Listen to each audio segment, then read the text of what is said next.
루이비통, 크리스찬 디올, 티파니, 펜디, 불가리 등 세계 최고의 명품 브랜드를 보유한 프랑스 기업 LVMH. LVMH를 소유한 베르나르 아르노와 그의 가족의 재산은 170조 원. 그리고 최근 빌 게이츠와 마크 주커버그, 워렌 버핏, 아마존의 제프 베조스까지 한 번에 제치고 세계에서 가장 돈이 많은 남자로 등극한 테슬라 CEO 일론 머스크. 테슬라와 스페이스X의 주가가 급등하면서 올해에만 일론 머스크의 재산은 140조 원 늘어난 총 400조 원에 육박했습니다. 세계 최고의 투자자로 알려진 워렌 버핏, 그리고 마이크로소프트 창시자 빌 게이츠, 여기에 페이스북을 만든 마크 주커버그의 재산을 모두 합쳐야 일론 머스크의 재산과 비슷한 수준입니다. 엄청나죠? 유엔 산하 세계 식량 계획의 데이비드 비즐리 사무총장은 일론 머스크의 당신의 재산 2%만 기부해도 전 세계 기아 문제를 해결할 수 있다 라고 언급할 정도로 머스크의 재산은 우리의 상상을 뛰어넘고 있습니다. 자, 그런데 1위 일론 머스크, 2위 제프 베조스, 3위 베르나르 아르노 등의 순서는 공식적인 순서일 뿐입니다. 세상에 공개되지 않은 비공식 순서는 완전히 다르죠. 비공식 정보를 모두 합산한 세계에서 가장 돈이 많은 이는 빈살만 사우디 왕세자. 공식 랭킹 1위인 머스크의 재산보다 2배가 넘는 규모입니다. 무려 1000조 원. 일각에서는 1000조 원도 훨씬 웃돌 것이라 분석하고 있는데요.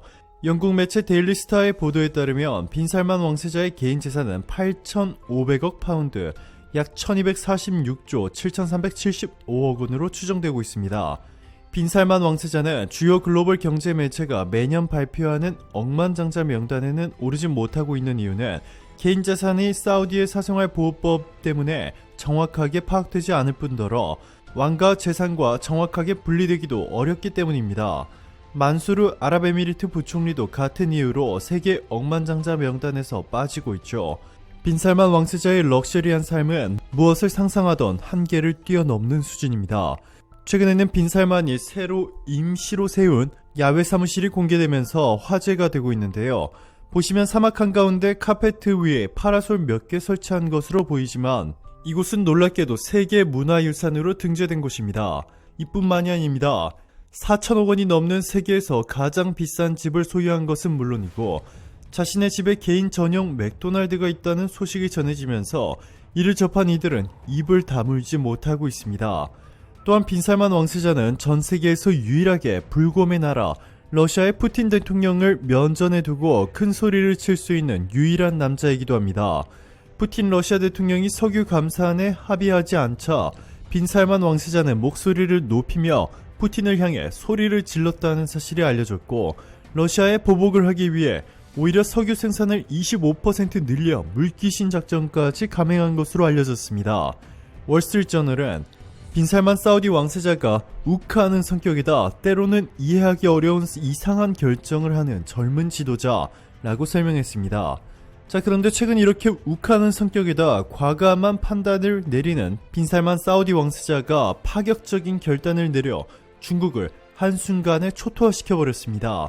더불어민주당 이재명 대선 후보의 선거대책위원회에서 국제통상특보단장을 맡은 김현종 전 청와대 외교안보특보가 10일 요소수 공급 부정 문제 해결을 위해 사우디아라비아 화학업체 측과 접촉한 사실을 공개했습니다. 김 단장은 이날 페이스북에 이재명 캠프 국제통상특보단장으로서 첫 메시지를 올린다 라며 오늘 저는 사우디아라비아의 나라와 사빅의 유스프 벤얀 대표이사를 만났다고 썼습니다. 사빅은 사우디아라비아 석유화학업체로 세계 최대 에너지 화학회사인 아람코의 자회사입니다. 아람코의 최대 주주는 사우디의 국부펀드인 PIF이고 빈살만 사우디 왕세자가 이 펀드의 회장입니다. 즉 빈살만 왕세자가 한국을 위해 비축해뒀던 요소수를 대규모 공급해준 것이죠. 그는 우선 12월 초까지 요소 2,000톤 수출이 가능하다며 요소에 물을 부으면 요소수가 되는데 투입량이 3배이니 6,000톤이라고 설명했습니다. 이어서 가격 등의 조건을 고려해야 되지만 향후 연간 8만 톤까지 수출이 가능하다며 수입처의 다변화가 필요하다라고 밝혔습니다. 벤얀 대표는 과거 아시아에서 5년간 거주했고 한국과 일한 경험이 많아서 한국에 대해 매우 호의적이다. 특별히 신경을 써서 조건에 맞추도록 노력하겠다 라고 언급했다고 김 단장은 전했습니다. 중국의 위기는 이것이 끝이 아닙니다. 시진핑 주석은 수년 전부터 중동을 방문해 수십조 원의 투자를 약속하며 우린 좋은 친구다, 1대1로 함께하자 라고 외치는 등 엄청난 공을 들여왔습니다. 미국과 한국 그리고 유럽이 중국에 대한 압박 수위를 높이는 가운데 중국이 최우방국으로 생각했던 러시아마저 최근 한국과 협력 관계를 강화해버리면서 중국 입장에서는 사우디라도 자신들의 편으로 만들지 않으면 완전히 고립돼버릴 위기에 처해버린 것입니다. 그리고 중국이 사우디에 수십조 원을 쏟아부으면 노렸던 핵심 중 하나가 바로 수백, 수천조 원이 투입되는 사우디의 비전 2030 프로젝트. 전기차의 등장과 신재생에너지의 혁신적인 발전으로 더 이상 석유에 의존하지 않고 세계 최고의 스마트 시티와 인프라를 구축하겠다는 사우디의 천문학적 규모의 프로젝트인데요. 이 프로젝트에서 중국 기업들이 대규모 수주를 노렸던 것입니다. 자, 그런데 놀랍게도 빈살만 왕세자는 중국을 버리고 한국을 선택했습니다.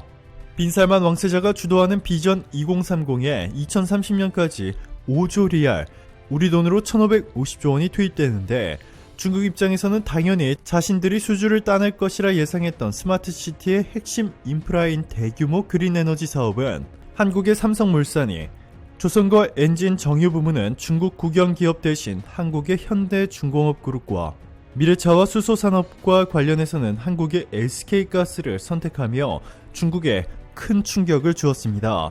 중국은 사우디에 수십조 원을 퍼주고 비전 2030의 알맹이는 모두 한국에 빼앗긴 셈이죠. 최근 중국의 수출 규제에 한국이 대란을 겪자 때는 이때다 싶어 동참하겠다고 폭탄 발표한 일본의 상황도 난리가 났습니다. 일본 언론들은 연일 한국에 대한 좋지 않은 기사들만 내보내며 한국과의 갈등을 조장하고 있지만 일본 국민들은 이에 아랑곳하지 않고 한국에 열광하고 있습니다.